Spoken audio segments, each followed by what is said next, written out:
ठीक है. So I hope my screen is visible, and what we'll be doing today is continuing our discussion on the Gupta Age. Now, in our previous lecture, we had talked about the Gupta economy, how we had how it had shown signs of both continuity and change, and now we are going to take a look at the developments with respect to the Gupta society.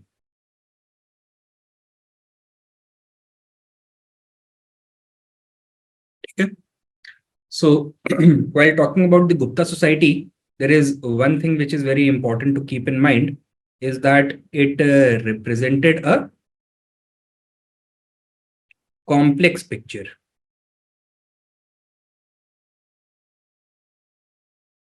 And what were the main factors for this complexity? The different socio-economic and political processes that were going on during this period, namely the rise of Brahmanism,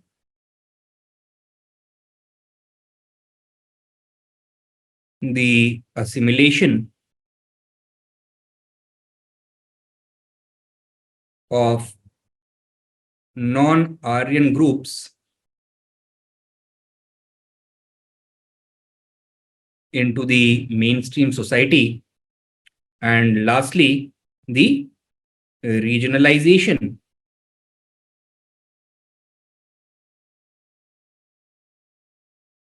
of the economy, right? So these were the important factors responsible for the complexity of Gupta Age society, right? That is the rise of Brahmanism, the assimilation of non-Aryans, and the regionalization of the economy. Now, let us see how exactly these factors contributed to the emergence of a complex society, and within that complexity and diversity, what were the different elements of uniformity that we can identify, right? So you can begin by writing according to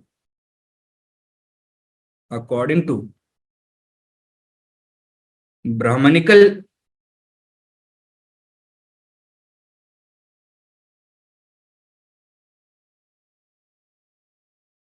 social order, according to the Brahmanical social order, the society was to be ideally divided into four varnas. The society was to be ideally divided into the four varnas, with the Brahmins at the top. With the Brahmins at the top. Sub point लिख सकते हो. The state was expected to uphold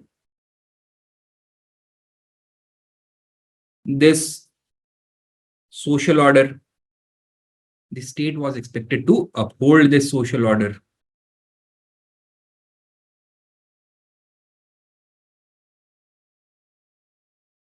Right? So this represents the ideal condition.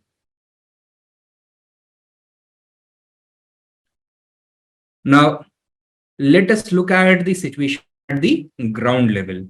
To what extent was this ideal actually being followed in Gupta society? Further write down next main point. During the Gupta age, Brahmins continued to enjoy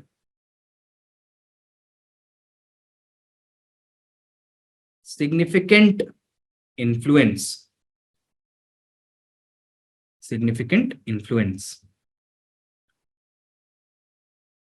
During the Gupta age, Brahmins continued to enjoy significant influence.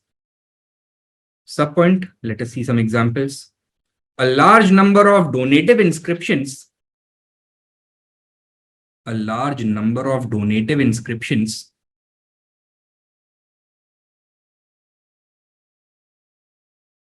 make it clear that They received numerous land grants. They received numerous land grants. Full stop. Next point.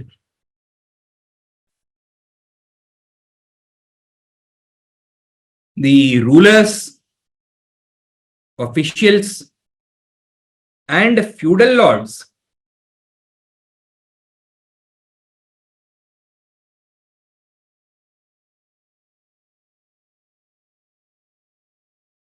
the rulers, officials, and feudal lords also incentivized Brahmins in large numbers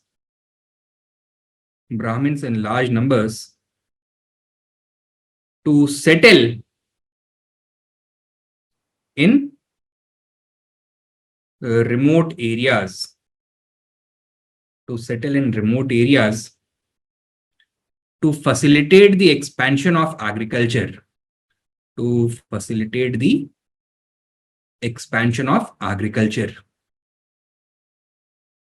But is agriculture the only thing that the Brahmins are going to be spreading to these new regions, or are they also going to be introducing something else? Bataiye.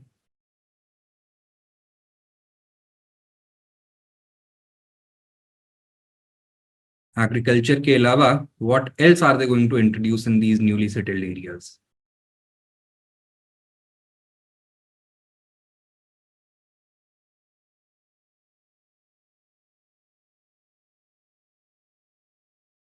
So what else is that thing going to be?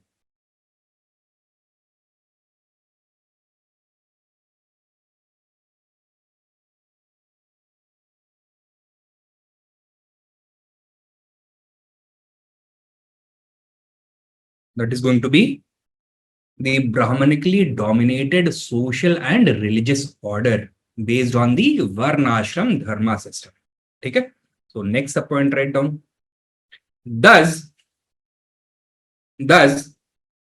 Brahmins also had the support of the state to spread the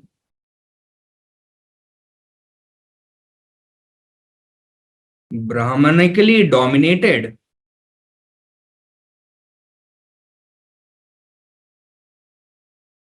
socio-religious order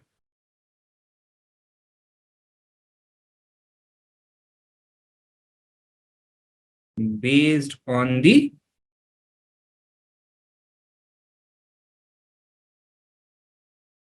Varnashram Dharma system. Okay? So while it is true that Brahmins enjoyed state support in spreading the Brahmanical order, this process is not going to be straightforward. There are some challenges that would need to be overcome because of the emerging socio-economic and political situation. Next main point likho. However,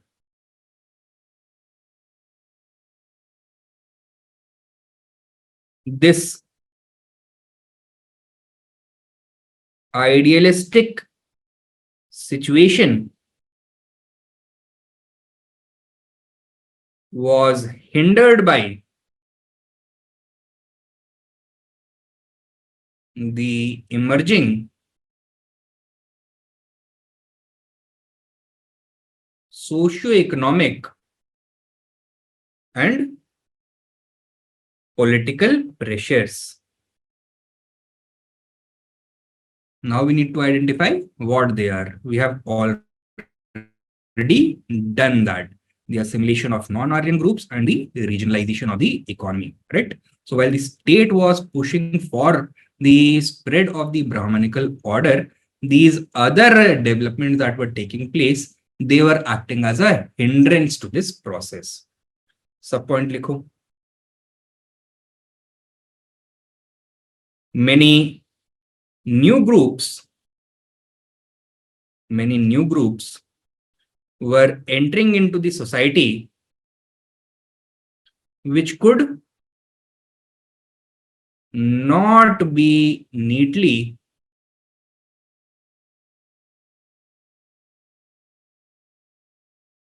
incorporated within the Varna system.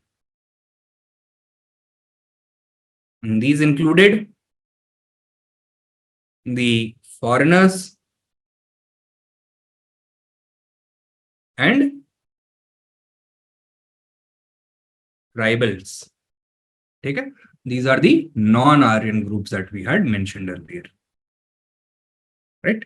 So, since they did not have a Varna identity or Varna traditionally assigned to them, they could not be incorporated neatly into the fourfold Varna system. Therefore, some new classification would have to be introduced in order to incorporate them within the Varna-based hierarchical order. Right? Next sub point likho. Further, economic regionalization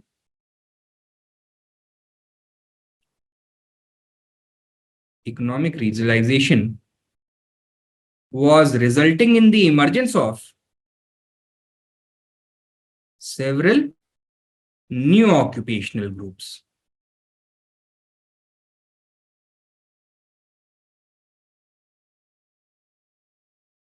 Several new occupational groups.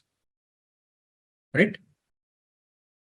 So, why was this happening due to economic regionalization? See, the expansion of agriculture through land grants was going on simultaneously in different parts of the Indian subcontinent at the same time. The main thrust was to facilitate the expansion of agriculture, for which it was important to introduce a strict control over the social as well as physical mobility of the producer class, that is the peasants, people coming from the Shudra or Vaishya backgrounds, or people who were being newly incorporated into society. Okay? Therefore, the farmers of this region, suppose if they are Vaishyas, would be assigned a particular class, would be assigned a particular caste. For the Shudras, they would be assigned a different caste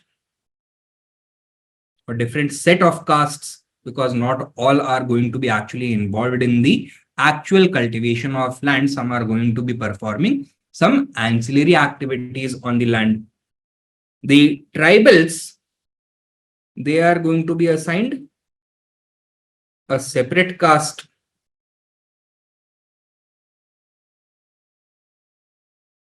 Right?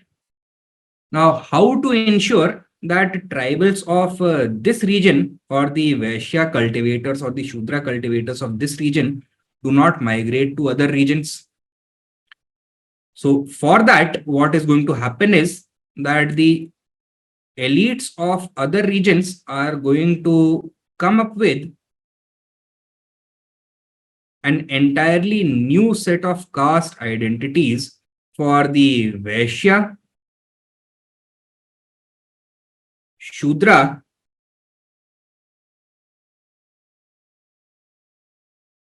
and tribal cultivators or other workers. Right? So caste is now not only going to be linked to occupation, but also to region. Right? Purpose kya hai? That the, for example, tribal cultivators of this particular region, they are not going to be accepted in any of the other regions, and likewise for the other regions as well. ठीक है? तो ये process समझ में आया है?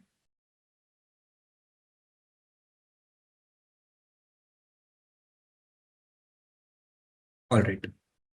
So economic regionalization was resulting in the emergence of new occupational groups, which was the exact line I'm not being able to remember.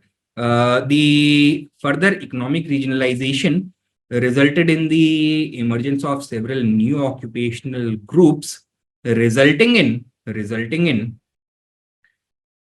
the regionalization, regional, resulting in the resulting in the proliferation as well as regionalization of castes.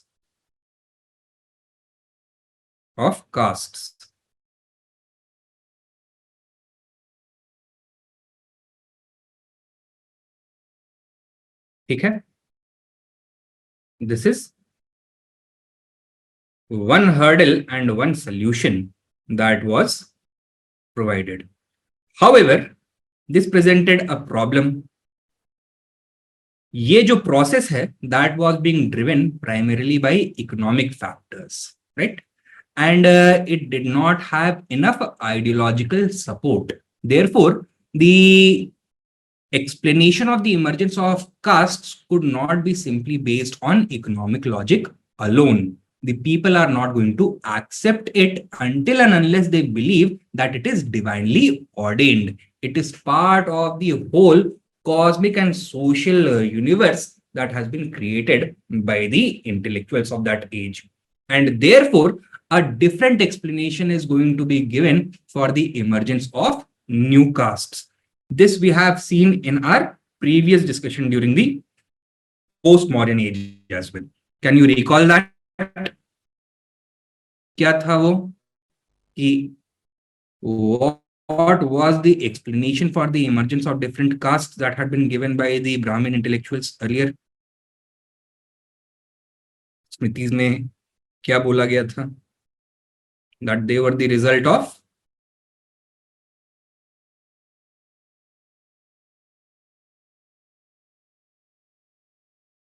intermixing of the varnas, that is varna samkara. ठीक है? Next main point लिखो.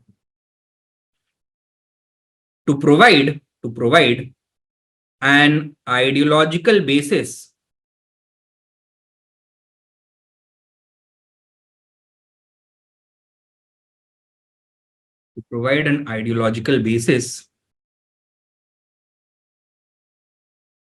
for the emergence of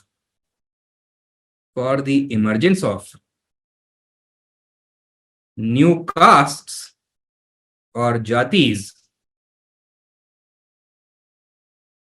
comma, the smritikars,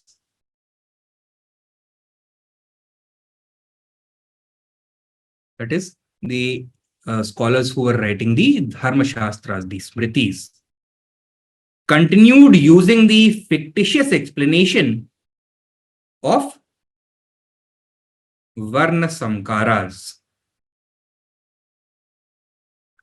Continued using the fictitious explanation of varna samkaras. Okay? That is the intermixing of varnas.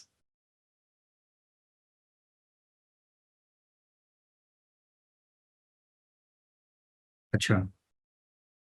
To provide an ideological basis for the emergence of new castes or jatis, comma, the smritikars continued using the fictitious explanation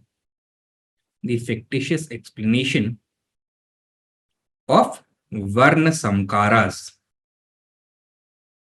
to provide an ideological basis for the emergence of new castes or jatis. The smritikars continued using the fictitious explanation of varna samkaras or intermixing of the varnas. Okay? Now, varna samkaras is not simply going to be the ideological explanation for the emergence of castes or jatis, but also to give them different ranks within the society. सब point लिखो.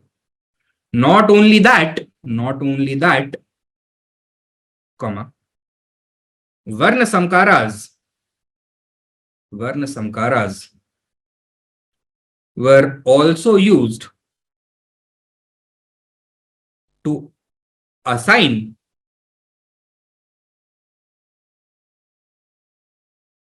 different social ranks to the jatis. Different social ranks to the jatis.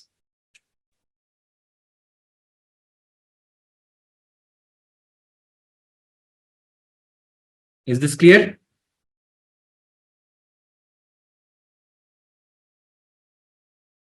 All right. Next point. Example.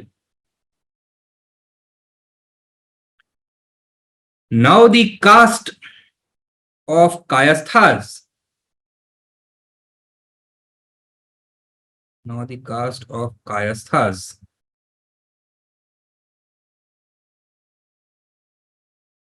was claimed to have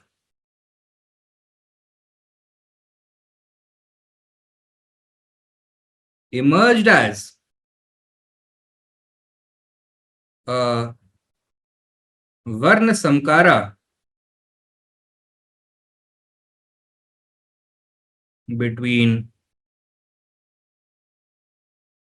Brahmin men and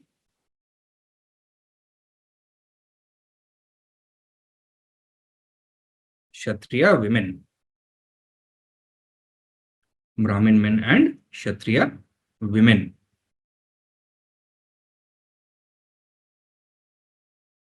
Therefore, they were also referred to as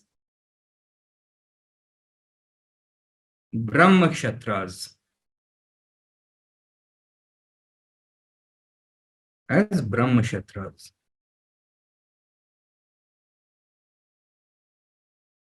Based upon this explanation, what kind of status do you think Kayasthas enjoyed in the Gupta society?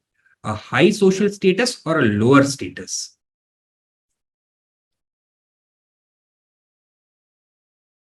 High, right? Because they could now claim that they had the rights of both Brahmins as well as Kshatriyas. And one very important thing to note over here is what exactly was the occupational role of the Kayasthas? What was the role that they were performing in society? They had originally emerged as a caste of scribes or accountants or record keepers.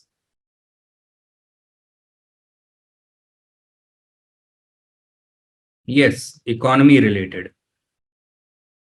And specifically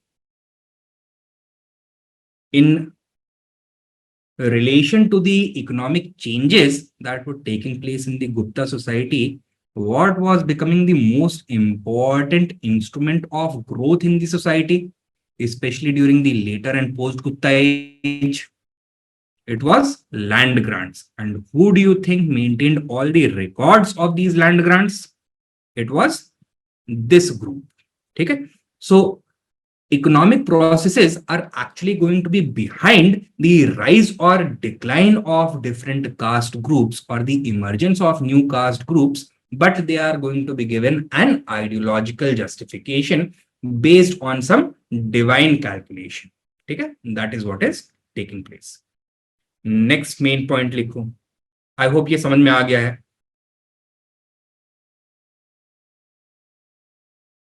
alright, next main point लिखो. Foreigners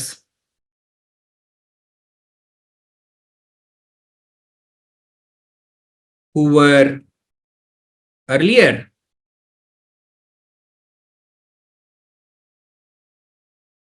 treated as impure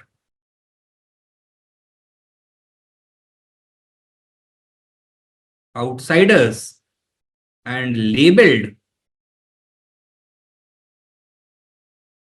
as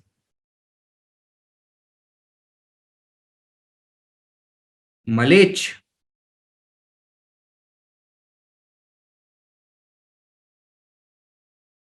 began gaining entry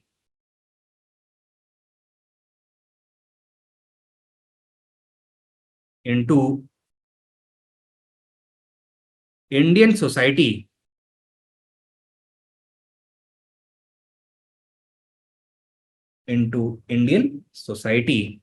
as well. Into Indian society as well. Taken. Why do you think this was happening? That while earlier they were treated as outsiders and considered impure, labeled as Malechas, how come they were gaining entry into society? Because they had already established their control over large portions of the Indian subcontinent. And they were seeking entry into Indian society, which presented an opportunity for the priestly class to convert them from rivals into patrons. Okay? While still maintaining their supremacy within society. And as such, sub point you can write down.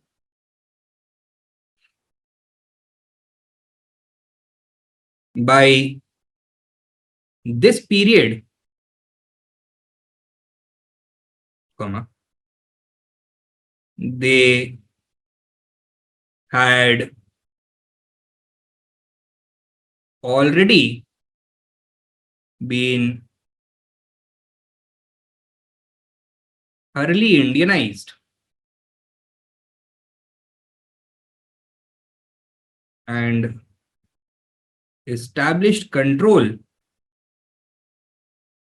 over vast regions.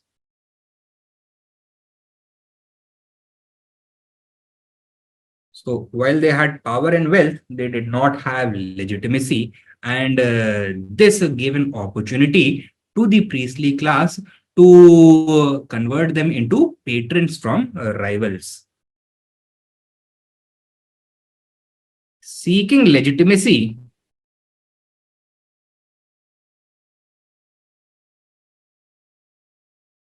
they entered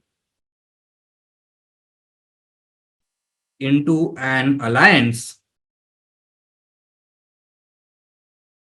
with the priestly class, who admitted them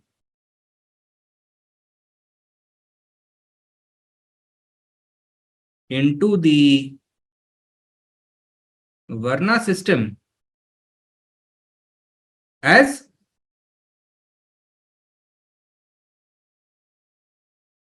Vratya Kshatriyas.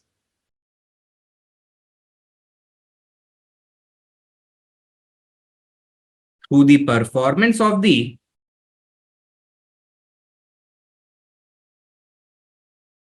Vratyastoma sacrifice.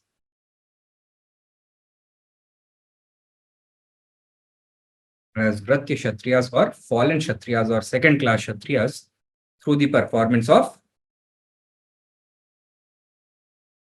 the Vratyastoma sacrifice.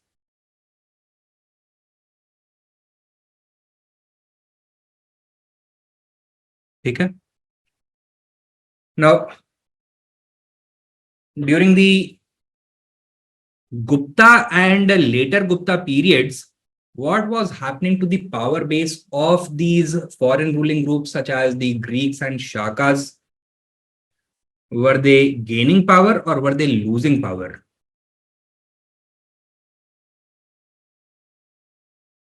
No, they were not actually gaining power, rather they were losing power.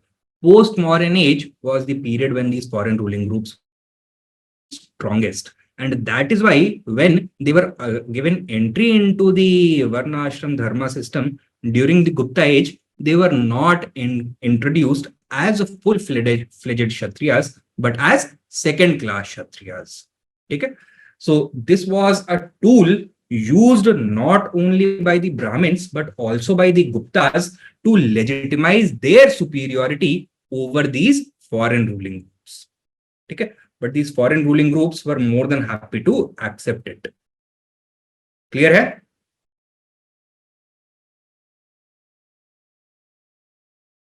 ठीक है. Now,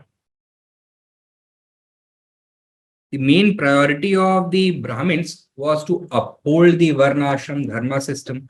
Now, the Varnashram Dharma system also assigns specific occupations to the different Varnas. However, due to the economic changes taking place during the Gupta and post-Gupta ages, it was becoming more and more difficult for these traditional occupations to be followed by the different Varnas. And therefore, some degree of leniency needed to be provided lest the entire system came under the risk of breaking down completely. Okay? And for that, a new solution was needed. And that solution came in the form of the concept of apadharma. Right? Now, while talking about society and religion during the post-Mauryan age, we had seen that that age had been interpreted as a dark age by the Brahmanical priests, as an age of crisis, a so-called Kali Yuga, right? Now that Kali Yuga was perceived to have deepened even further during the Gupta and post-Gupta ages, especially during the later and post-Gupta ages, due to the decline of the Gupta Empire, which was a strong supporter of Brahmanism, right? And it is in this context that the concept of Apadharma was put forward.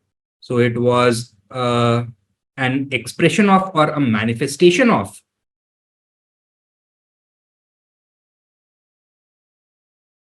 the deepening social crisis,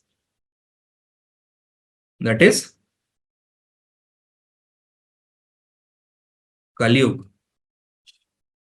That since it is Kali Yuga, Brahmins and Kshatriyas will not be able to perform the functions that were originally assigned to them, and they would now be allowed in specific conditions to take up occupations which are outside the province of their respective varnas. Right? For example, the Brahmins and Kshatriyas could now become directly involved in agriculture.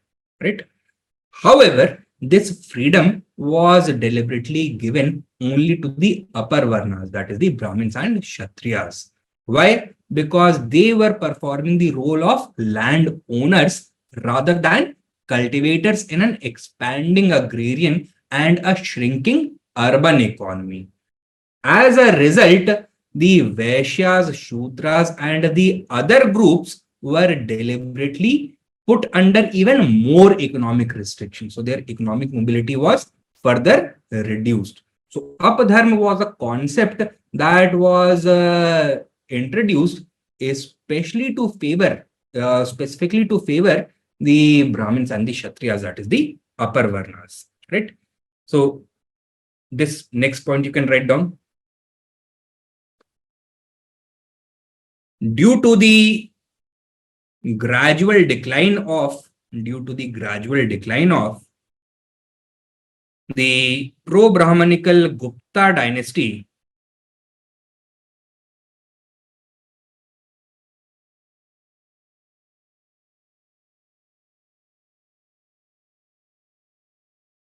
due to the decline of the pro-Brahmanical Gupta dynasty, comma, the social crisis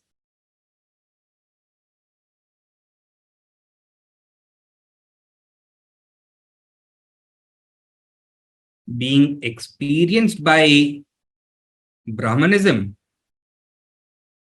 being experienced by Brahmanism was perceived to have deepened, was perceived to have deepened, was perceived to have deepened.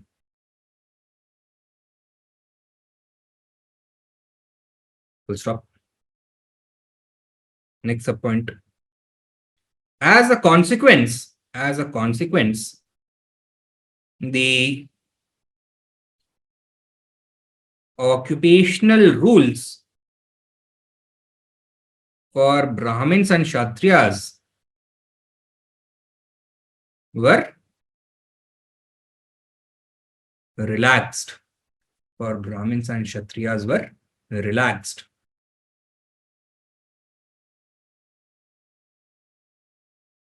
Next point. They were now permitted to participate in agriculture directly. To participate in agriculture directly. Full stop.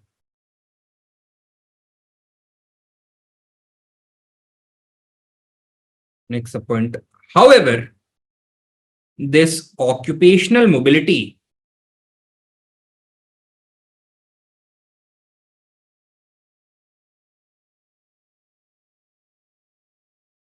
was available only to the upper varnas.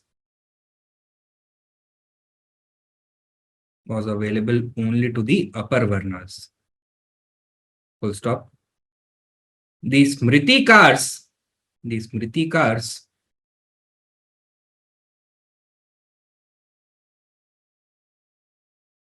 prescribed strict control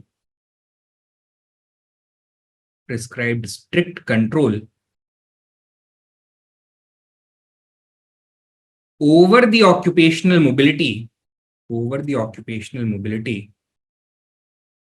of the lower varnas and castes.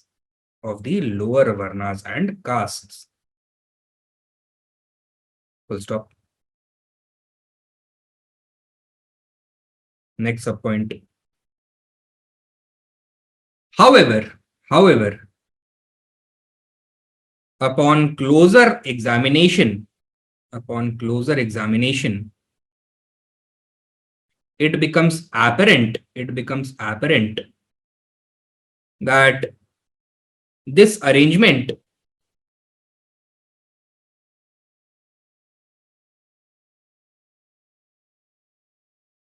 was the result of the ongoing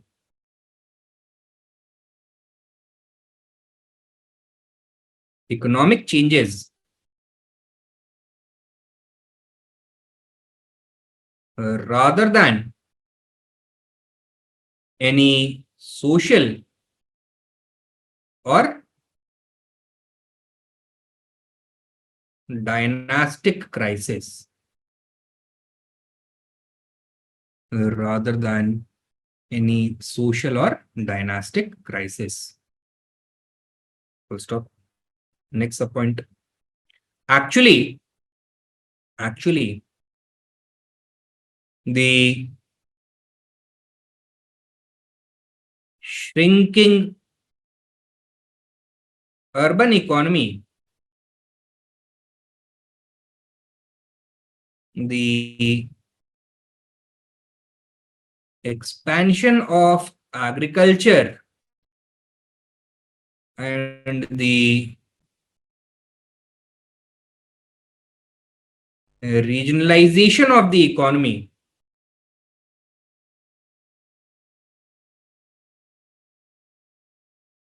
meant that while the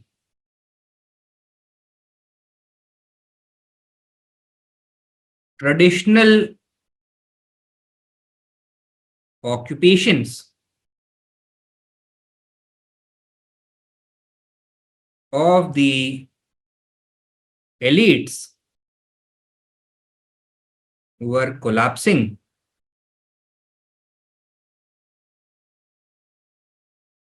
they had to be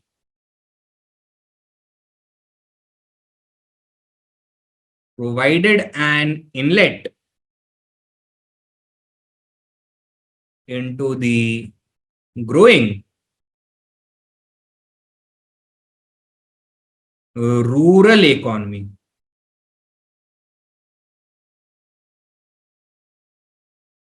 as landowners. As landowners. Makes a point.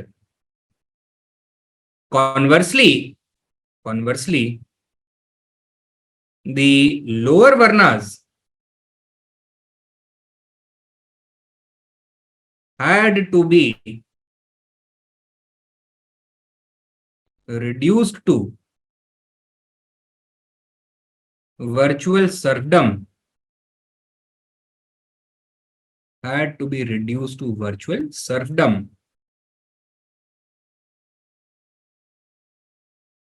had to be reduced to virtual serfdom through caste-based restrictions, vrishti, that is forced labor, and begar, that is bonded labor.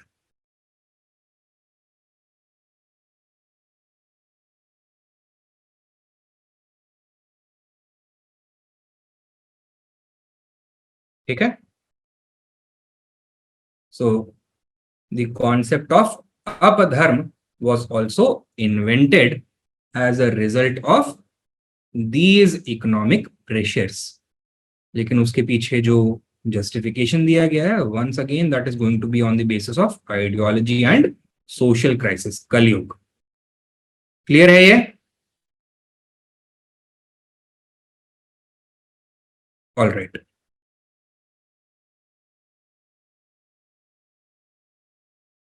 Now, were these changes unique to the Gupta age or had they started before the Gupta age even began? That is the assimilation of non-Aryan groups, regionalization of the economy. ये सब unique था या पहले से चल रहा था? It started before, during the postmodern age itself. However, these processes became much more pronounced during the Gupta age, and that is why they are going to fully manifest themselves into Gupta society. And this was the reason behind the complexity of Gupta society. Okay? So further write down these changes had started much before the Gupta age, but had a profound impact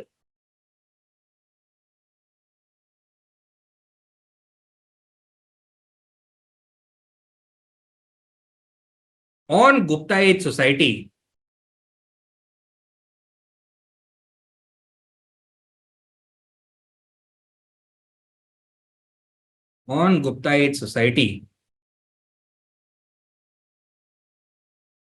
since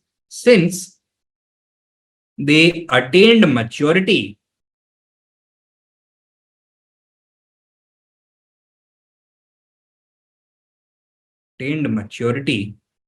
during this period. Stop.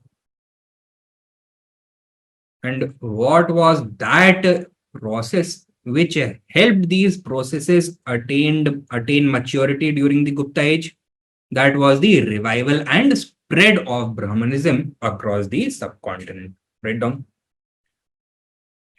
They were facilitated by the revival and rapid spread of Brahmanism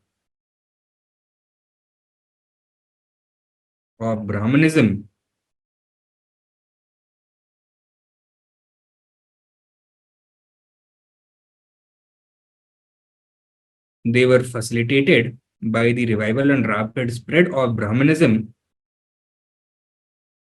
across the subcontinent. Across the subcontinent. And what is going to happen as these processes through Brahmanism are going to be taken to new regions?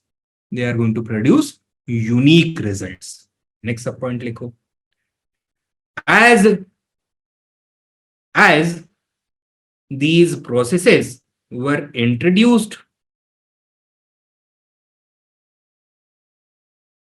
to new regions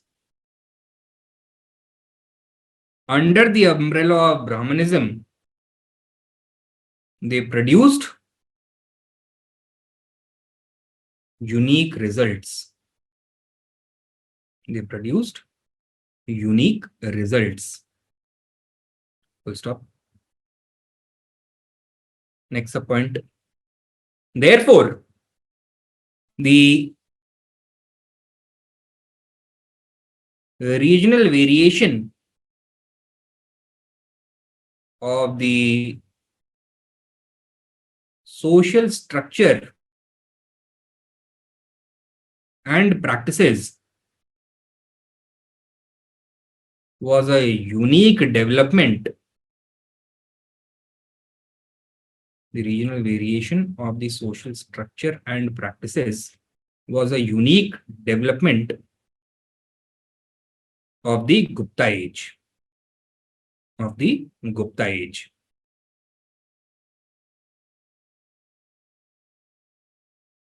Example, in the region of Eastern UP and Bihar,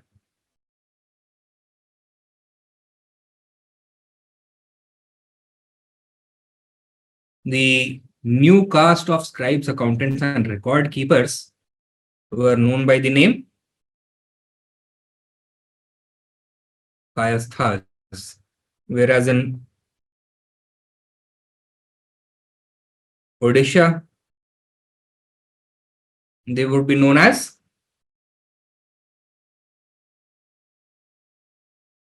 Mahapatras. In the region of Bengal and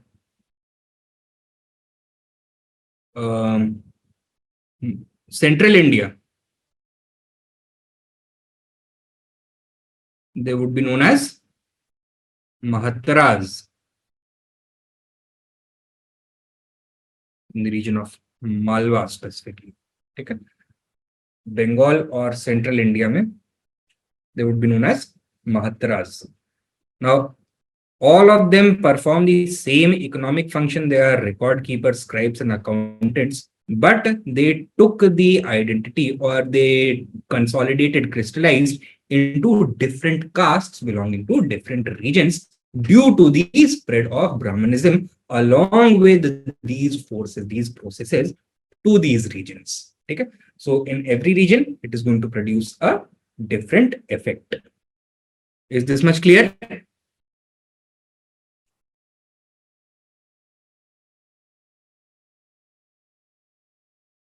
All right. Now, while regional variation of the social structure and practices was a unique feature of the Gupta Age, we can also highlight some elements of uniformity in Gupta society. Okay. So, subheading you can write down universal features of Gupta Age society. Universal features of Gupta Age society. Okay.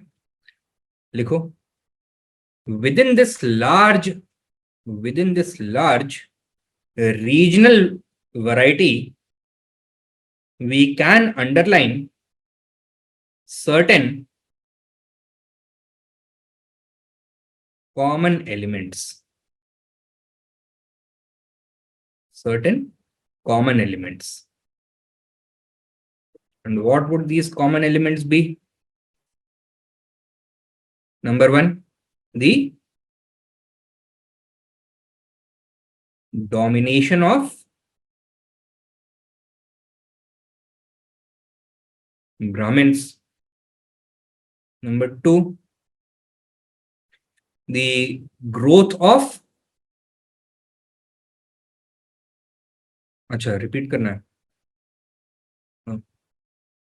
Give the subheading unique universal features and right within this large regional variety we can underline some common elements. Within this large regional variety we can identify some common elements.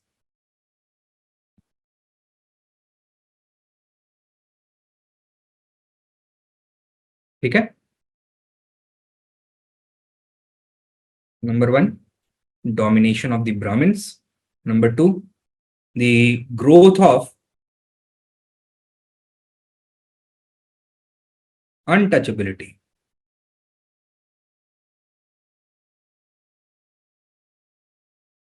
Number 3, the proliferation of castes. Number 4, the relative decline in the position of Vaishyas and the simultaneous improvement in the position of Shudras.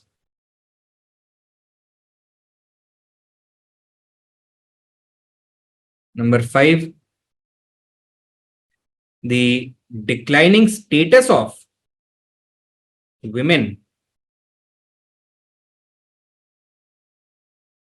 Number 6, the decline of slavery.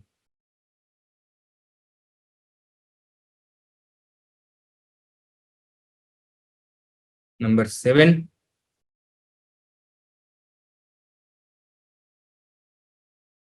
now what does it appear? Is equality rising or is it declining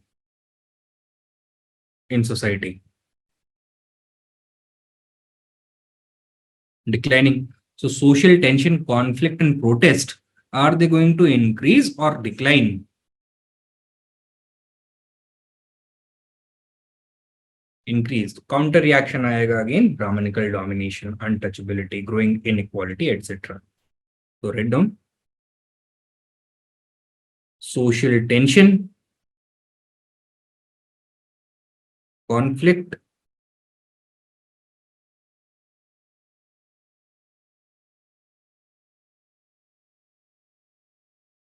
and protest are all going to increase within society.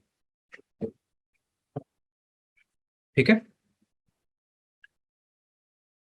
Now let us see how all these common features, common elements manifested themselves. So in the form of points and subpoints, you can write each of these. Number 1, write Brahmanical domination.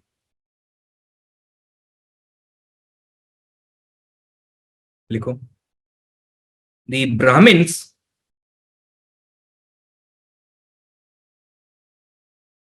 were universally recognized as the purest and highest varna. As the purest and highest varna. Full stop. They leveraged their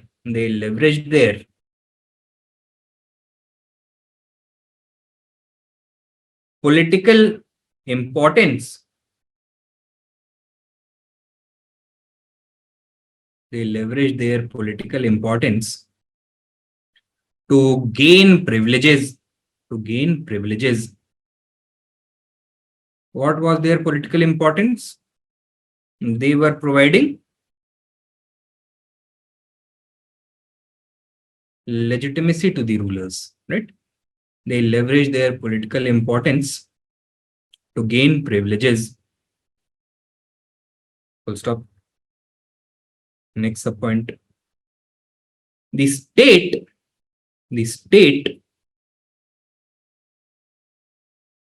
emerged as a patron of Brahmins and a protector of the Brahmanical social order, that is the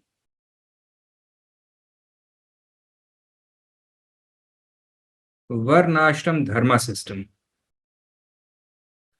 The state emerged as a patron of Brahmins and a protector of the Varnashram Dharma system. Full stop. Next subpoint. They continued to be the largest recipients of land grants. They continued to be the largest recipients of land grants. Next subpoint. Their social importance was further enhanced through the spread of the Brahmanical social order into new regions.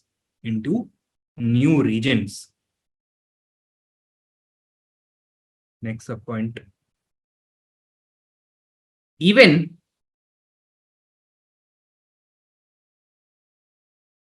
Bhakti and Tantricism, which posed a challenge to Brahmanical supremacy, even Bhakti and Tantricism, which posed a challenge to Brahmanical supremacy, were ultimately co-opted and Sanskritized. Co-opted and Sanskritized. When we say Sanskritized, we are simply meaning brought under the Brahmanical ideological control. Okay? So they were actually socio-religious protest movements against Brahmanical domination and the excessive ritualism within society. Both of them had tribal or foreign roots, and both sought to liberate the underprivileged sections from Brahmanical domination. However, with the passage of time, as these cults, Brahman, Bhakti and Tantric cults, became more and more popular, they were not only patronized by the state but incorporated under the entire umbrella of Brahmanism. Okay? So Brahmin priests now started to claim ownership of the rituals and practices of Bhakti and Tantricism. So what was initially a note of or a movement of protest against Brahmanical domination was in fact transformed into a tool to perpetuate Brahmanical domination. Okay? So Brahmins continued to remain in and in fact were strengthened, continued to remain in leadership of society, and in fact their position was further strengthened during the Gupta age. इतना clear है?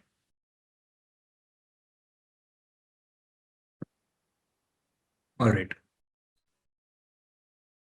Next, number 2 क्या है? Growth of untouchability.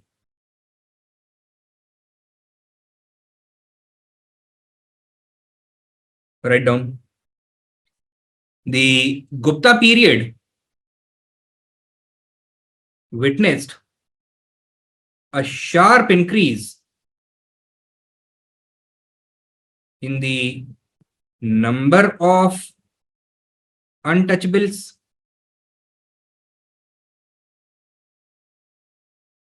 and a sharp decline in their condition.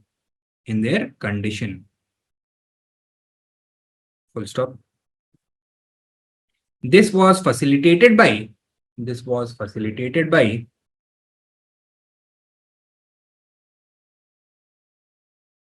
socio-economic and religious factors. Social and religious factor, namely the revival of Brahmanism, and economic factor, the decline of trade, crafts production, and urbanization. Okay. Now, what was the ideological explanation given by Brahmins for the emergence of untouchables? That these were the unholiest of all impure Varna Sankaras, that is a union between a Brahmin woman and a Shudra male, right? But in reality, what was the logic behind the emergence of untouchability? That is the revival of Brahmanism. So Varna Sankaras had to be stopped. So untouchables were used as a scapegoat in order to warn the society that this is what is going to happen to you if the Varna based rules with regards to marriage are not followed. And secondly, because of the decline of trade, crafts, and urbanization, and the growing importance and the vested interest of Brahmanism in promoting agriculture and restricting the growth of trade and commerce, groups which were involved in production activities specifically, they were assigned the status of untouchables. Thirdly, कुछ political factors भी हो सकते हैं. For example, some rebellious tribes or some rebellious groups who had rebelled against the Brahmins, they would be assigned the status of untouchables as a warning to the others. Okay, so these are the things. These were the factors responsible. समझ में आया है ये?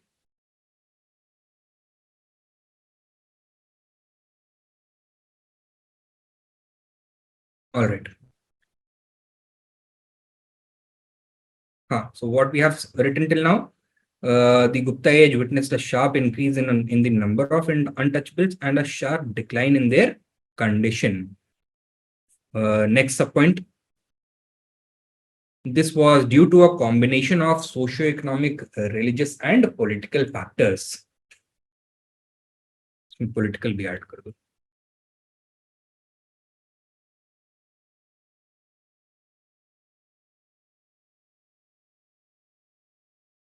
Religious and political factors. And within that, A, B, C करके लिख लो. A, Brahmins used the concepts of purity and pollution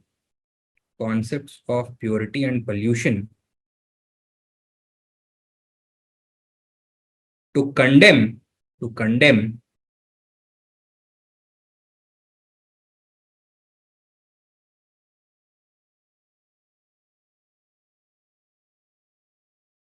pratilom marriages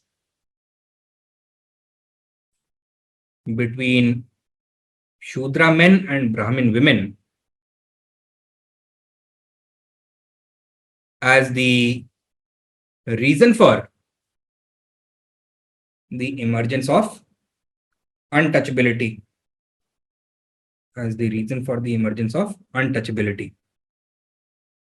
Full stop. Subpoint. As the reason for untouchability. Sorry, A हो गया, B लिखो।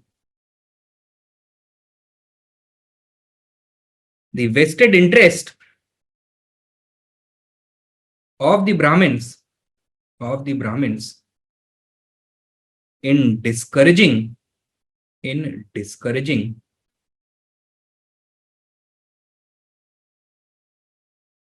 urban growth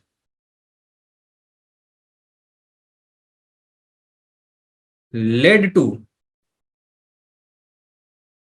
the classification of craft activities as impure.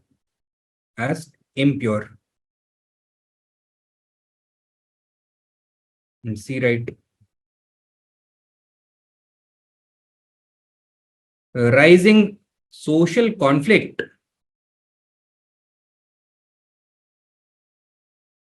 due to increasing inequality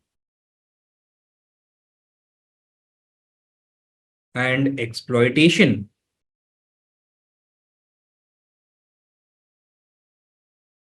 may have resulted in some rebellions.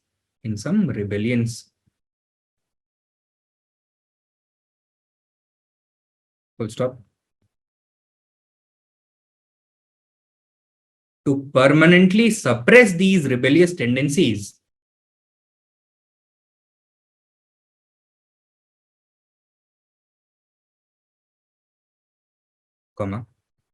some of the rebels may have been assigned the status of untouchables.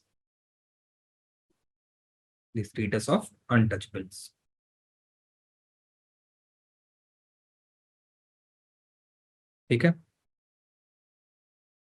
Now we are going to take a look at some of the evidence that we get from the Gupta period with regards to the rise and spread of untouchability. Right. So, agla sub point likho under untouchability only. The Katyayan Smriti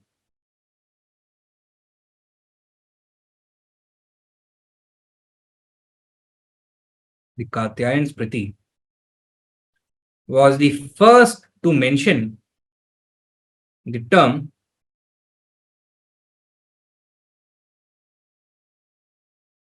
अस्पृश्य, ऐसा जिसका स्पर्श नहीं किया जाता है, right? Literally means untouchable.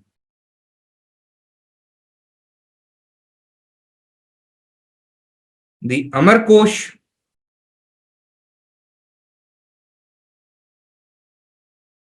this was the earliest Sanskrit lexicon written by a Buddhist scholar during the Gupta Age, Amar Simha. Lexicon is a collection of all the words of a particular language. तो dictionary का precursor, dictionary में definition भी होता है, इसमें केवल number of words they are written. The Amar Kosh mentions 10 different terms to denote untouchables.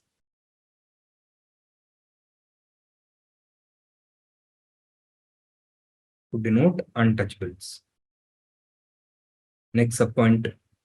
Faheen also talks about the deplorable condition of the Chandalas.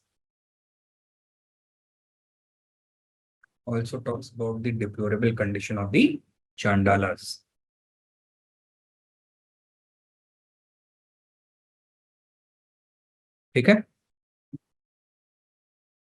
तो ये हो गया untouchability. Next, what do we have? The proliferation of castes. So write down number 3. Caste proliferation.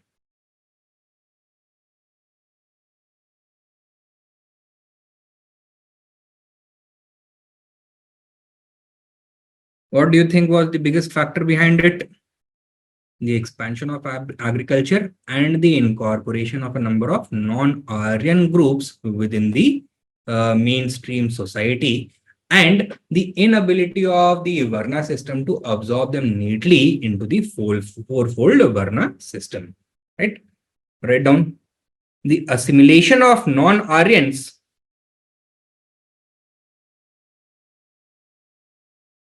The assimilation of non-Aryans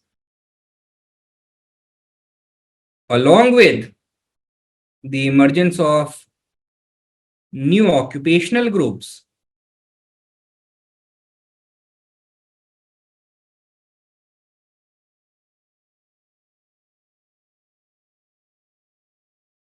resulted in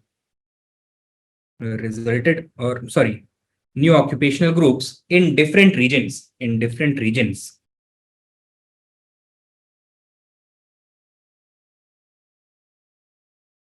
resulted in the proliferation of castes. So there was a significant expansion in the number of castes.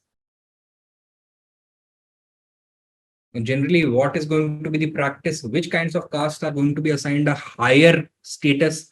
Castes involved in crafts production or agriculture?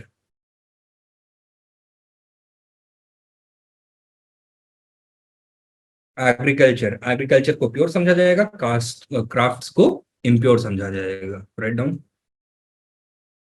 Generally, castes associated with agriculture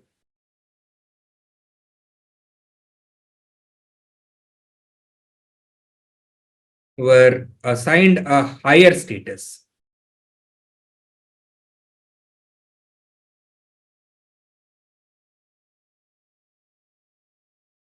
Whereas craft-based castes were considered impure and were assigned a lower status,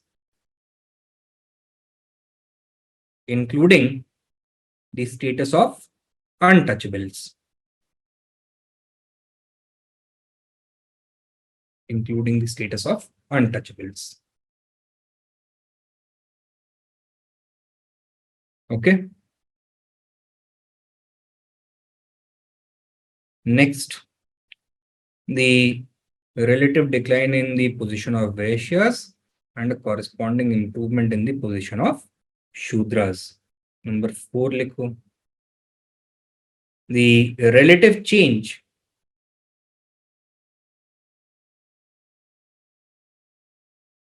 in the condition of Vaishyas and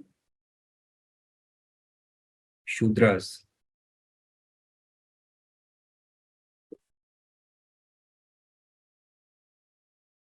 So this I think should be clear to you. Why was the position of the Vaishyas declining? Due to the decline of trade and crafts production, the traditional roles performed by Vaishyas in society, and position of Shudras was improving because of the improvement of agriculture, the traditional role performed by them. From now on, both Vaishyas and Shudras would be confined to the field of agriculture itself. Thus, their condition, position in society would become almost equal, right? With the Vaishyas experiencing a decline and the Shudras experiencing an improvement due to the improving importance of agriculture. तो ये लिखवाने की जरूरत है अलग से या हो जाएगा? ये हम पहले भी कवर कर चुके हैं शायद. हो जाएगा, ठीक है.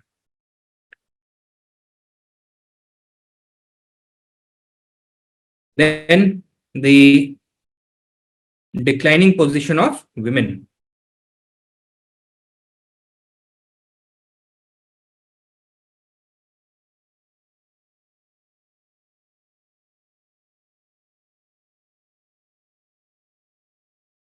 What do we observe? That restrictions on women became even more strict. Widow remarriage, early marriage, ये सब already trends थे, but now they are going to become even stronger. Although women would be given the right to property by some Smritikar such as Yagyavalkya. Others would take it away from them. So it was also not universal. Then we also see the institution of Devdasis had emerged in full form, right? So exploitation of women, sexual exploitation of women, that was also taking place. The most damaging thing for women was that they now lost their status as independent individuals in their own right. Rather, they were reduced to the status of the property of their male relatives. Before marriage, it would be their fathers, and after marriage, it would be their husbands. Now, why do you think such kind of a change took place? Kyun? That was also a result of economic changes, namely the expansion of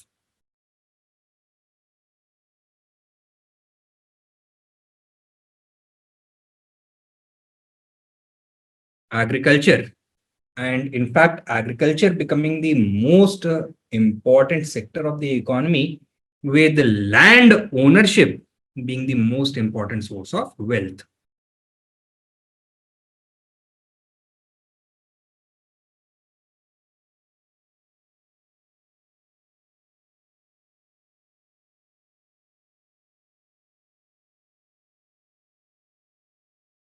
Okay? Now, which group was receiving the most number of land grants? That is obvious, the Brahmins, right? And therefore, land ownership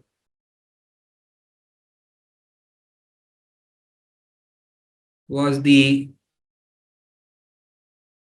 most significant form of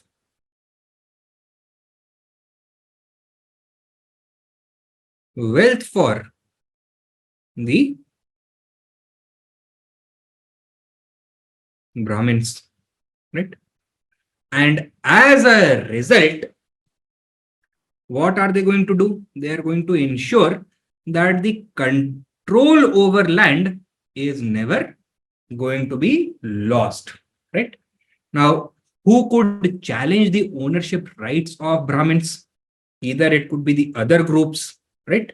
That is the Kshatriyas, Vaishyas, Shudras, etc. And in order to prevent that, what are they going to do? They are going to give divine status to land grants.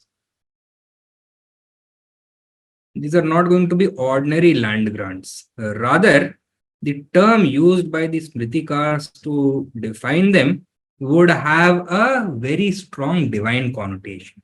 They would be referred to as Brahmadev and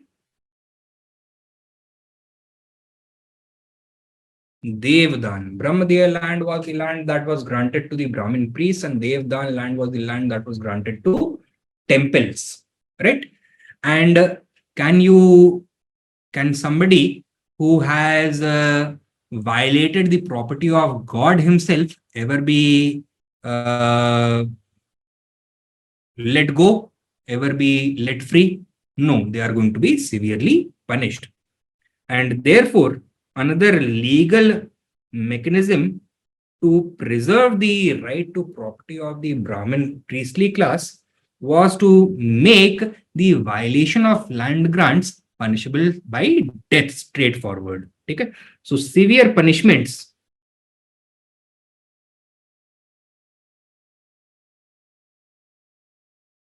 for the violators of land grants would be prescribed, including the capital punishment.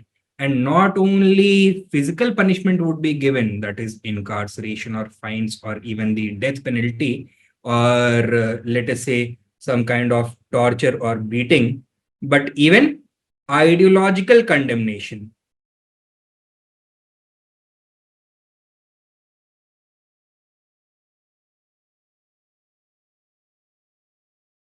One of the factors behind the rise of untouchability was that because land grants were a source of social conflict and tension, it was leading to anti-Brahminical rebellions. And what was happening to the rebels after the rebellions were suppressed? They were being relegated to the status of untouchables.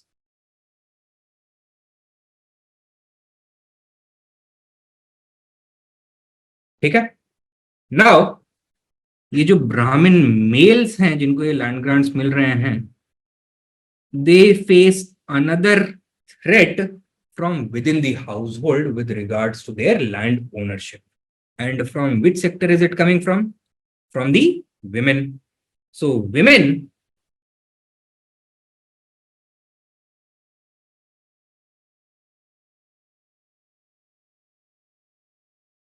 how would they be prevented from challenging the land ownership rights of the Brahmin land grantees, land donees? कैसे होगा ये? First of all, by making sure that women are unable to own or inherit property. So ownership and inheritance rights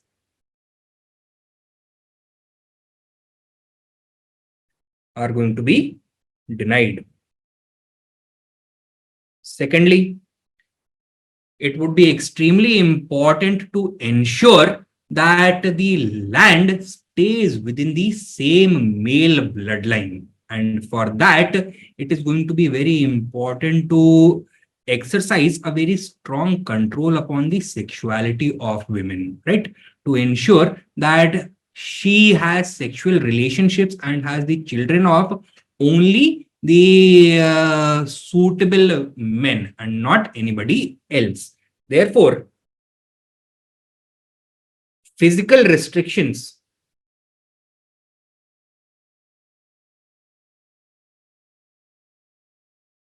on the movement of women, they are also going to increase. Further, to ensure that women are not in or never in a position to fully exercise their bodily autonomy by establishing sexual relations with people of their choice, it would be prescribed in the Smritis that they should be married off before the attainment of puberty. So, child marriage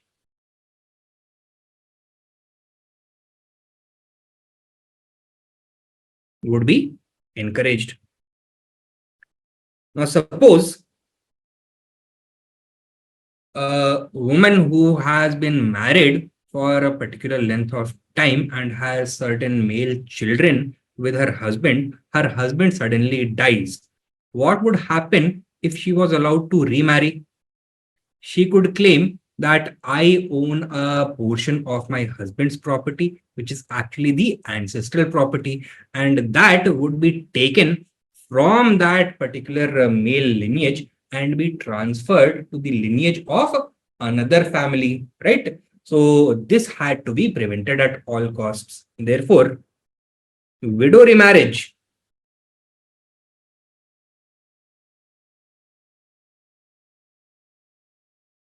would be curtailed. Further, how to ensure that even though there is a law against widow remarriage, it is never violated?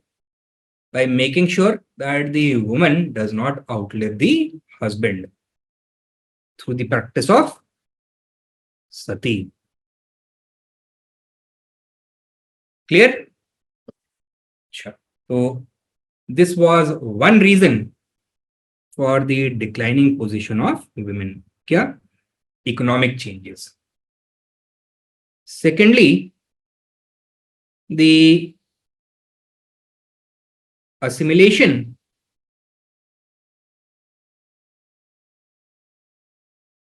of non-Aryans, especially tribals,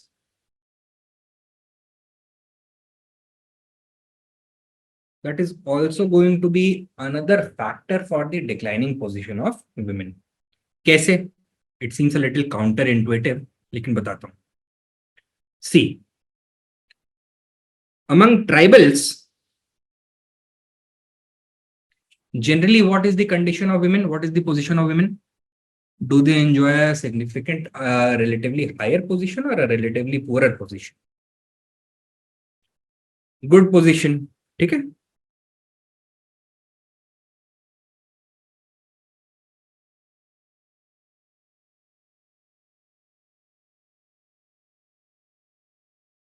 And also among the tribals, आपको किस तरह का belief system मिलता है? One which is based on logic and philosophical explanations, or one which is based on magic, sorcery, the manipulation of the natural energy, etc. पहले type का या दूसरे टाइप का जो रिलीजन होता है? Magic, natural energy. ठीक है. सो sorcery, magic, and manipulation of natural energy, right? Further, among the tribals, because of the relatively higher position of women, what are we also going to see? The lesser or higher importance of female gods.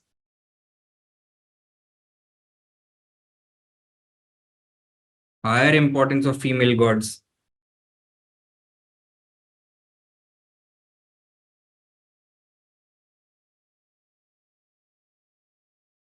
And also, in tribal religion, what else do we see? We also see the widespread prevalence of the fertility cult. ठीक है? तो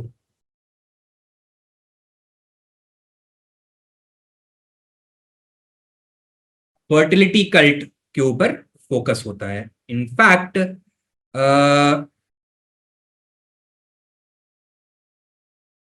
sexual rituals and rites are considered to be an important part of activating the fertile energy of the ground. ठीक है? So before planting of a field in the agrarian tribal societies, generally किसी ना किसी type का animal sacrifice किया जाएगा और लोगों की शादी करवाई जाती है. In fact sex is even performed on the field before the planting of the crop, right? So इस तरह की चीजें करी जाती थी.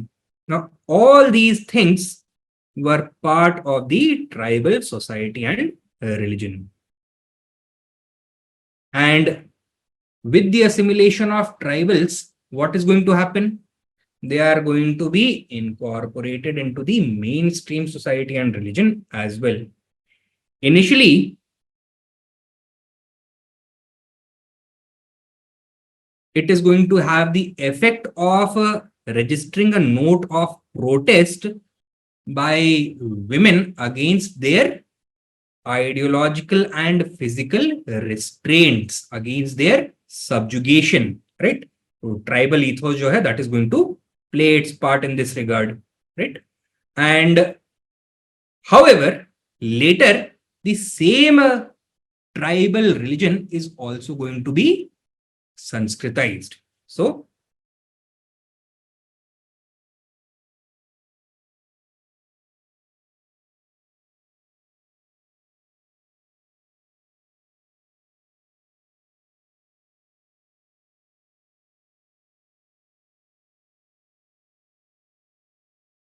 the Sanskritization of the tribal occult systems, that is the cult-like magical or tantric systems, that is going to take place.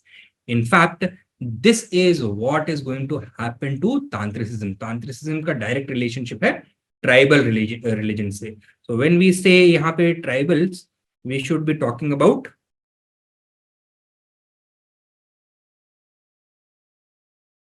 tantric sect. They are one and the same. So with this Sanskritization, what is going to happen? The tribal belief systems, the tribal sorcery, magic, sexual rites, etc., all these things are also going to be incorporated into the Brahmanical belief system and religious practice. And they are going to become part of formal worship. इसका outcome क्या होगा? The emergence of the Devdasi practice as part of temple worship.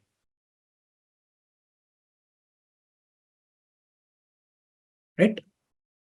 Now, the idea would be put forward that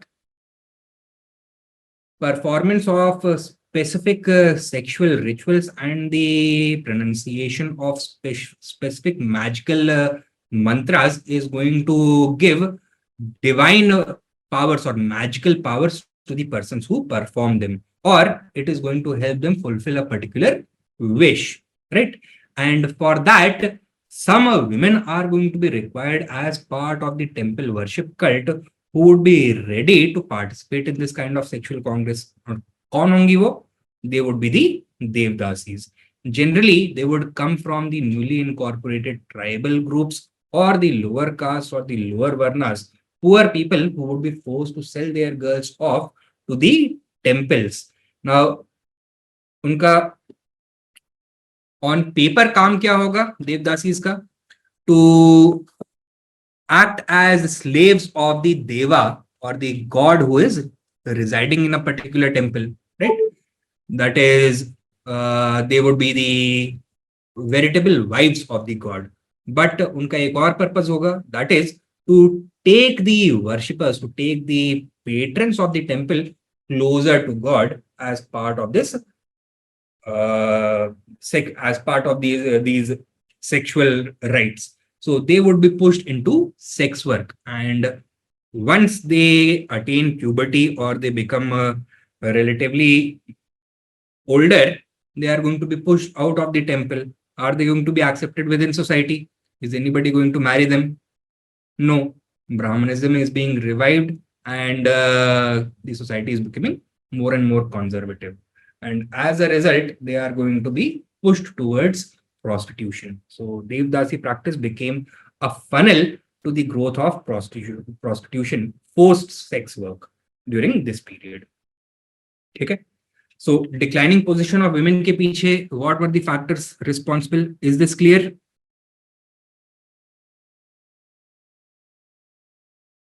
इसको लिखवाने की जरूरत है या फिर will you be able to expand on your own?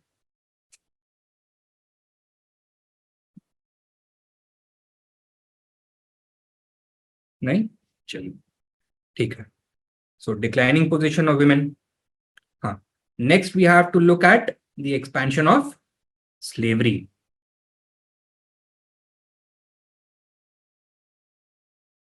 Sorry, in the decline of slavery. So why do you think slavery would decline? Because its economic utility is now reducing, right? Slaves were used during the Mauryan and post-Mauryan period primarily for performing forced labor, both in the urban as well as rural setting. But now, उनकी utility कम हो रही थी. क्यों? Because an alternative was provided, that is vrishti or forced labor, reinforced by the caste and varna based rules which the Brahmin intellectuals were putting up in the form of law. Therefore, there was a lesser need for slavery. Secondly, what would happen to an estate if it employed a large number of slaves? Who would be they be the responsibility of the landowner? Okay, he would have to feed them, clothe them, shelter them, etc. He would also have the responsibility of punishing them, right? So maintaining order among them, he would also have the responsibility of ensuring that they do not rebel. Now, this is going to be an extremely costly exercise in comparison to the alternative that was provided. Kya? Ki the cultivators should be ideologically indoctrinated to remain loyal and to submit as large a part of the surplus that they were producing to the landlord as his levy or tax or right. Okay? So, while slavery was still present within the Gupta system, it was declining. Is this much clear? क्योंकि उसका economic utility अब कम हो रहा था. ठीक है, इसको लिखो. The Narad Smriti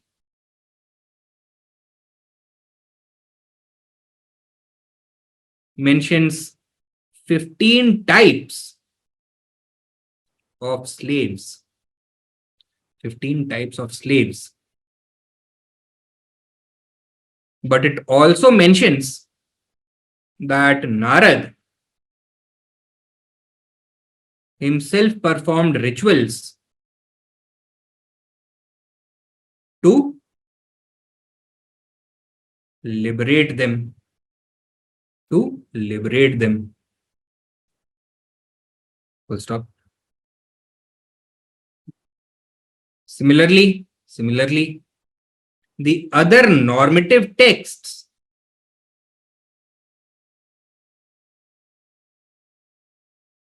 also instruct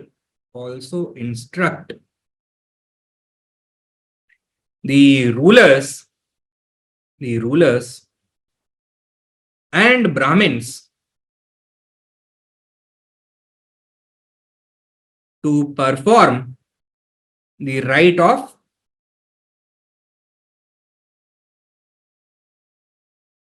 manumission on slaves.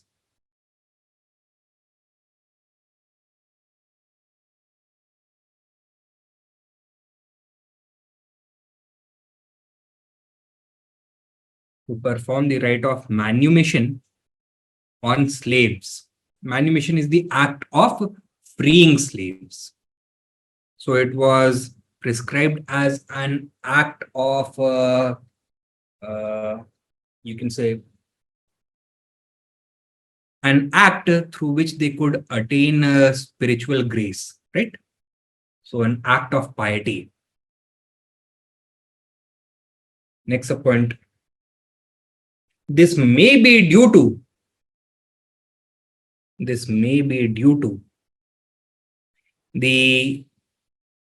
slavery system losing its economic importance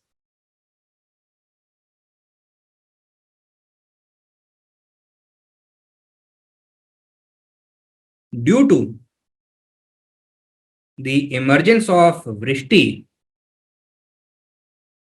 and Begar. Vrishti and Begar. Along with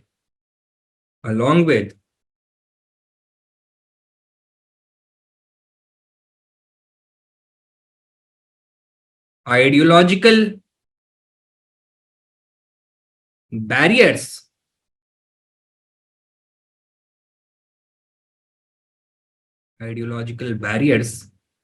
against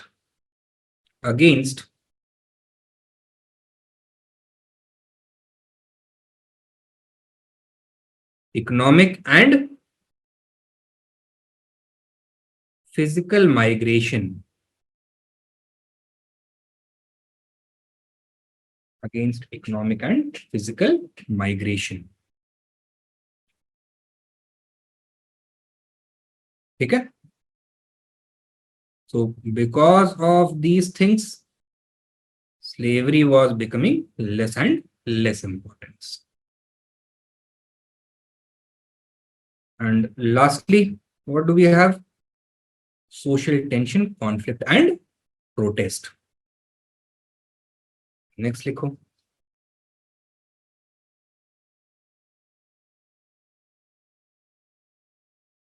Social tension,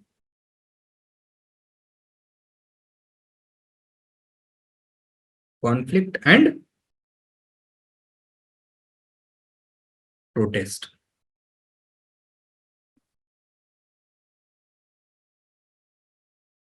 Why do you think it was increasing? Due to Brahmanical domination and rising. I hope you're writing due to Brahmanical domination and rising economic and social inequality.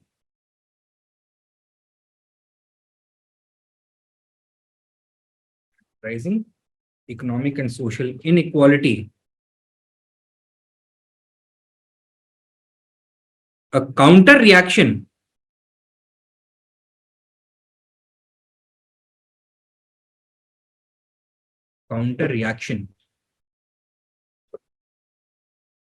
against or counter reaction by the oppressed sections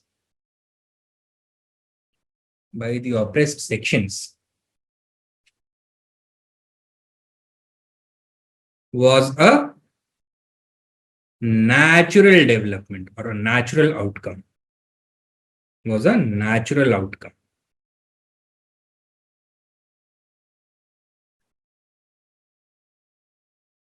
Full stop. Next point. The emergence of bhakti and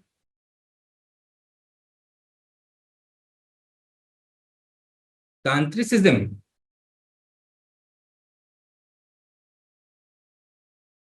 the emergence of bhakti and tantricism reflect the manifestation of this social conflict at an ideological level. That means they challenge the Brahmanical socio-religious order, that is the Varna Ashram Dharma system, on an ideological level. Full stop. Next point. On the other hand,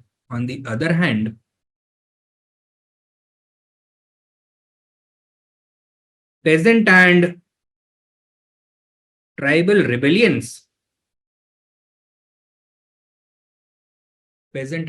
rebellions represent the physical revolt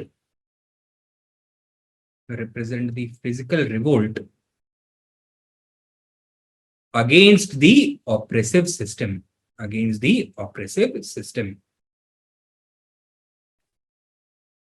Full stop. Example.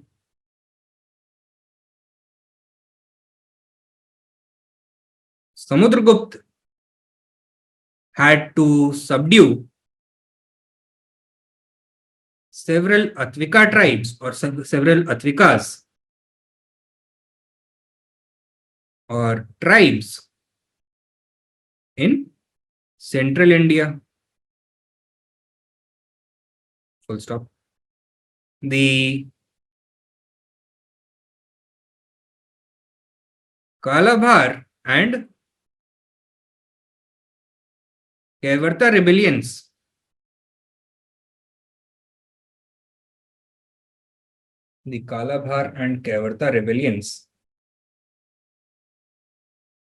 were against the Brahmin-led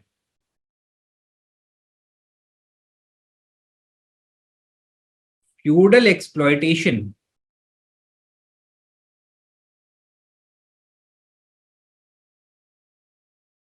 of the tribals,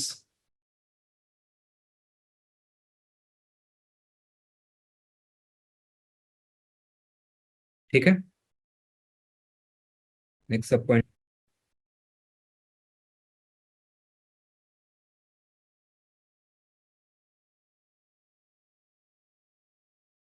this note of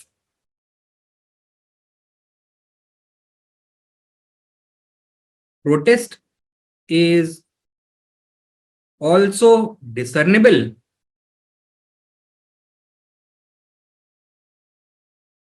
in the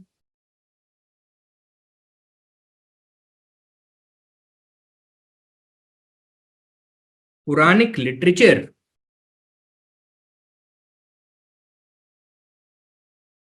of this period, in the Puranic literature of this period, not only Puranic, in the Itihas and Puranic literature of this period. For example,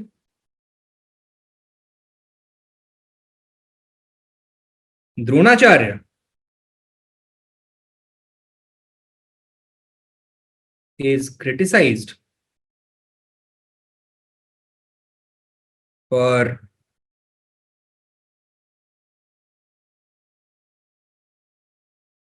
discriminating against and mistreating whom? Who was his most capable disciple, student?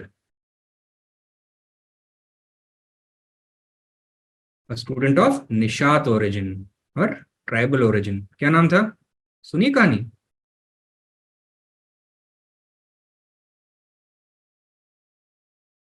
Eklavya. Yes.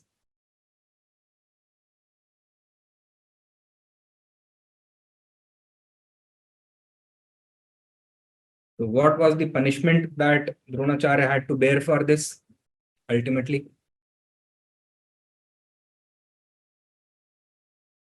क्या किया था इन्होंने? गुरु दक्षिणा में अंगूठा मांग लिया था. He had deprived Eklavya of his hum, right? तो द्रोणाचार्य को क्या पनिशमेंट मिलेगा बाद में इसके लिए?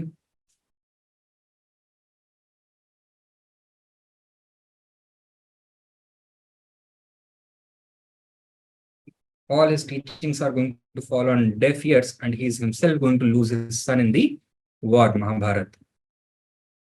ठीक है.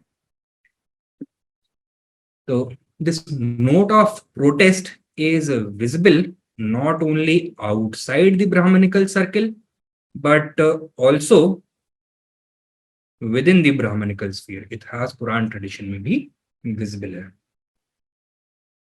All right. तो ये हो गया हमारा society. Now take down a question.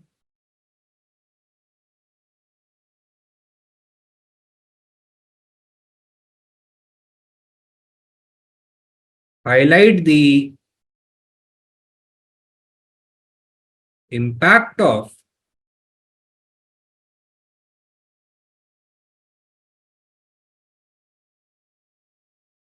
prevailing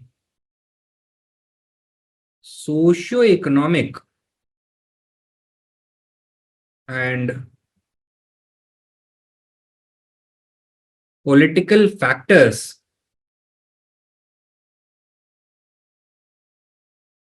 on the Gupta Age society.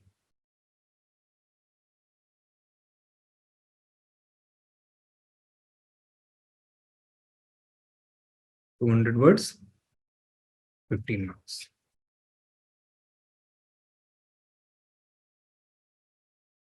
Next question.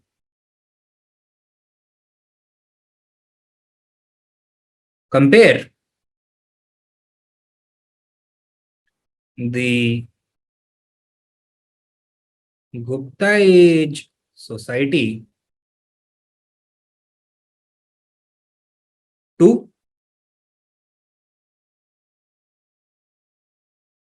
Mauryan society. Once again, 200 words, 15 marks. Look at both these questions and let me know whether you will be able to answer them or not.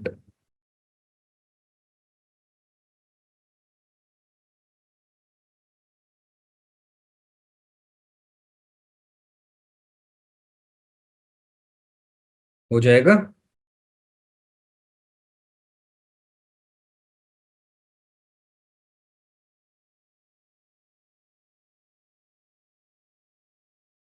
Good.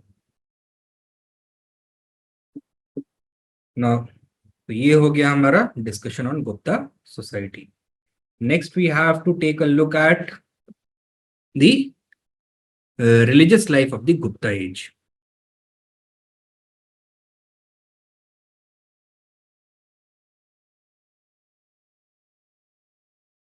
Gupta age religion. Okay. So once again, what are going to be the forces which are going to shape religion of the Gupta age? वही तीन socio-economic and political forces, namely the revival of Brahmanism, secondly the assimilation of non-Aryans, and thirdly the regionalization of the economy and its feudalization. Okay, and it is going to result in the emergence of new religious streams and practices.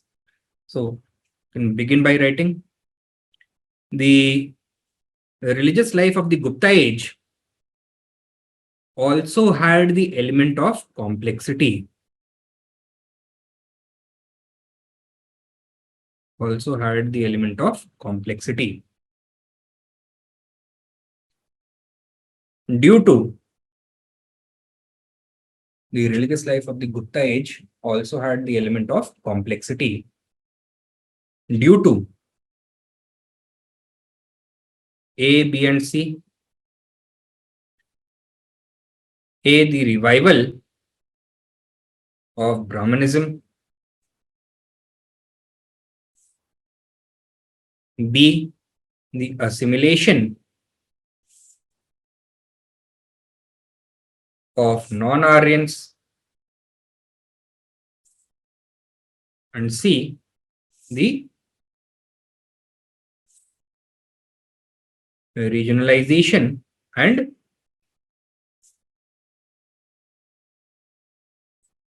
feudalization of the economy.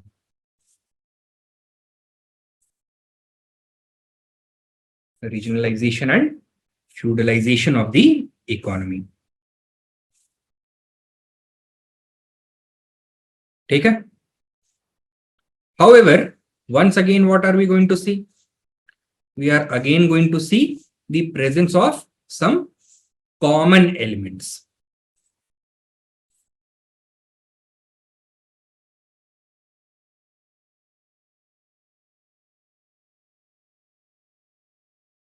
So, how exactly are these characteristics going to result in the emergence of a complex religious scenario? Firstly, because of the assimilation of non-Aryans, especially the tribals, different gods and goddesses are going to be incorporated into mainstream society.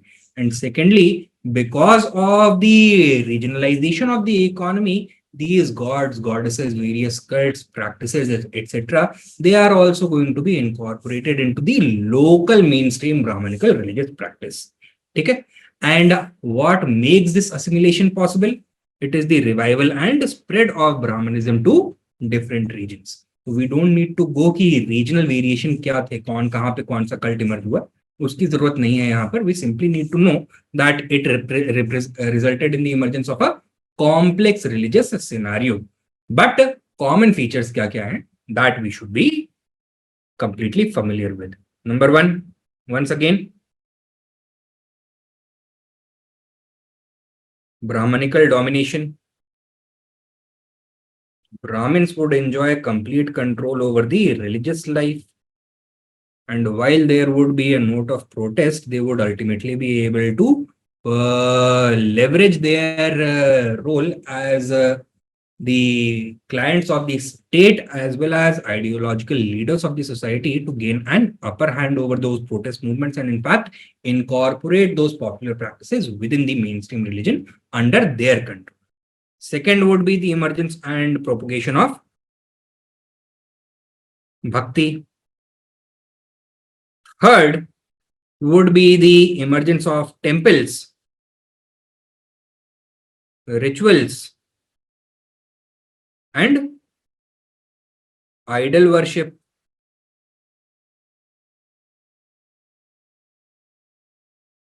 Now, this could very conveniently be included within Bhakti itself, but since it is a major component, I think it would be better if we mention it separately.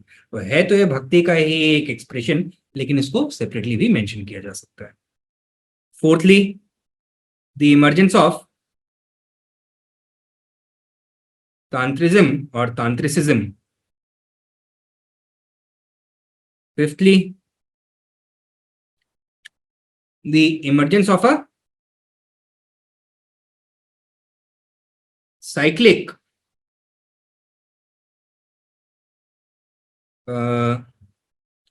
worldview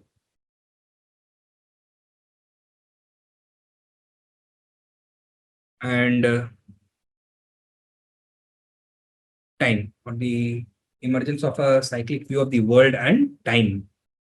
And sixthly, the codification and crystallization of the six orthodox philosophies.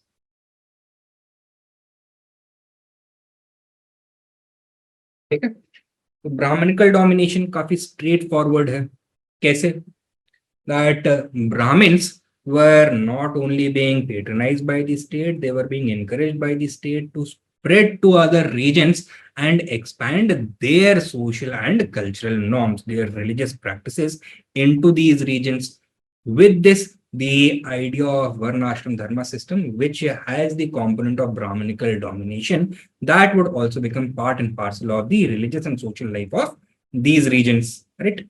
Bhakti, why? Because of foreign as well as tribal influence which was growing. So the idea of ecstatic devotion to God or ecstatic and emotional devotion to God to establish a direct relationship between man and God, this was part and parcel of the tribal as well as foreign religions. And this was becoming more and more popular as tribals and foreigners were mainstream into society. So within Brahmanism also, there was a perception of a threat that this may result in the decline of Brahmanism because Brahmanism is far more conservative and far more reliant on priestly domination. तो दोनों चीजें होंगी, push factor भी and pull factor भी. Pull factor क्या? The attractive qualities of the tribal religion attracted people of the mainstream society towards it, so they started to practice them. And push factors, the Brahmin priests feeling threatened by the popularity of the tribal cults, they also began to incorporate the tribal deities as part of the mainstream religion. Part of that is going to be the introduction of temples worships and temples rituals and idol worship. Tantricism, once again a result of tribal assimilation. Features क्या होंगे इसमें? The growing importance of female gods, the emphasis upon the importance of magic, shamanism, sorcery, the utilization of the latent energy of the body and nature, and unlocking them through either the consumption of some medicinal or magical herbs or the performance of some yogic practices or meditation or even sexual rites. So occult practices, they are going to become part and parcel of the Gupta period religion. Cyclic worldview of time, the concept of sarga, pratisarga, etc. is going to be introduced in the Purans. 4 yugas constituting a Mahayuga, 14 Mahayogas making up a Manvantara, several Manvantras making up a Kalpa, right? सो इस तरह के concept से होकर के आएंगे that the universe it does not follow a linear path when it comes to time. It has a cyclical mechanism. It gets created, destroyed, and then created once again. What was the purpose behind it? और ये introduce कहाँ पे हुआ? Concept was introduced in the Purans. Purans were used for, or Purans were meant for popular consumption. So who were writing the Purans? Actually, it was the Brahminical scholars. Purpose क्या था? Social and ideological purpose to ingrain within their thinking a cult of devotion, not only towards God, but also towards the social structure that this literature seems to prescribe. That is Brahminical domination within society and the observance of the fourfold Varna system. And how to make or how to legitimize that work and legitimize the source, उसको authority कैसे मिलेगा? By claiming these to be timeless works, कि पता ही नहीं है कि ये पुराण कब क्रिएट किए गए थे. देखो इतने सारे सर्गास प्रतिसर्गास, different cycles of creation and destruction have taken place. These are directly coming from God. They are the myths of the gods and goddesses you are worshipping today. And the average lifetime of a human being, even if he lives very long, would have been around 100 years. अभी भी उतना ही होता है maximum. ठीक है. And we are talking about yugas which last lakhs of years. Then mahayugas, manvantras, kalpas, etc. Right. So when we are thinking in terms of time at such a large scale, the individual human being present society seems to in considering that जो source of authority है which is behind the Purans, that is claiming कि हम इस background से आए हुए हैं, right? So this was one more thing. Clear? Cyclic worldview of time and the emergence and consolidation of the six orthodox philosophies, that once again was the result of Brahminical revival and Brahminical scholarship. In fact, the consolidation of the six orthodox philosophies represented the high watermark of Brahminical thought. So the philosophy of the Upanishads that had been developing since the late Vedic age onwards, that had finally attained maturity during the Gupta and post-Gupta ages. So it is not surprising that this would happen during the Gupta age, because this was the best time for Brahmin scholars. The state was also patronizing them. It was also spreading to different regions. Okay? So these are the common features of the religion of this period. Okay? So I hope इतना समझ में आ गया होगा. इसको लिख हम अपनी next class में लेंगे मंडे. ठीक है. I am going to be ending this lecture now and will be writing these things down on Monday. Religion के बाद हमें अब डिस्कस करना है literature, culture and the decline of the Gupta empire, और फिर उसके बाद पोस्ट गुप्ता. पोस्ट गुप्ता में हमें करना है Harsha, Chalukyas and Pallavas. And with that, we'll be ending our discussion on ancient India. ठीक है. फिर उसके बाद अर्ली मेडिवल इंडिया, वो मेडिवल के साथ कवर करेंगे. एक टॉपिक बीच में बचता है, दैट इज द मेगालिथिक. तो उसके लिए मैं आपको जो पिछले सेशन के रिकॉर्डेड वीडियोस थे वो प्रोवाइड करवा दूंगा. ठीक है. सो ऑब्जेक्टिव हमारा ये होगा कि इन द नेक्स्ट 4 और 5 क्लासेस मैक्सिमम एंशिएंट इंडिया को वाइंड अप करना है. ठीक है. चलिए दिन, thank you for your time. Monday को मिलते हैं.